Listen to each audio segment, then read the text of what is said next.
Hi everyone! Welcome back to my YouTube channel. Magandang balita para sa ating mga senior citizens na magdiriwang ng kanilang kaarawan or birthday.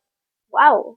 Sa bayan ng Marikina City, yes, yung taga Marikina City dyan, inaanunsyo po ng inyong butihing mayor na si Mayor Marcelino Teodoro na doble na po ang cash gift na matatanggap ng kanilang mga senior citizens sa kanilang lungsod para sa kanilang kaarawan.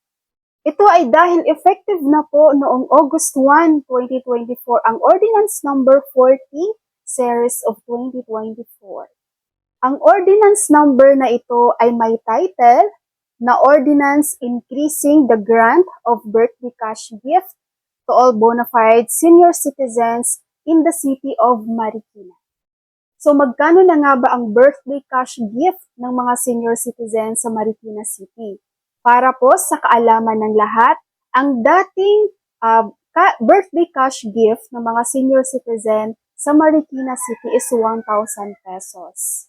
At dahil sa bagong ordinansa na ito ay magiging doble na po.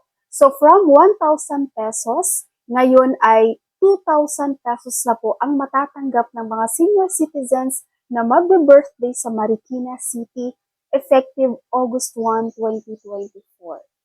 Ayon nga po kay Mayor Teodoro, increasing this amount by an additional 1,000 for a total of 2,000 will provide greater financial assistance to senior citizens, helping to address their unique needs and improve their quality of life, thereby promoting their well-being and dignity. Sa ngayon po, batay sa datos ng OSCA, meron pong 96,000 senior citizens ang Marikina City. So meron tayong 96,000 na senior citizen doon na mai-enjoy ang kanilang 2,000 pesos na cash gift during sa kanilang birthday, no? Tuwing kaarawan nila.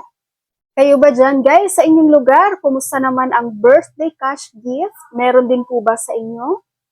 Alright, so that's all for my good news for today. Thank you so much for watching, everyone. God bless you all.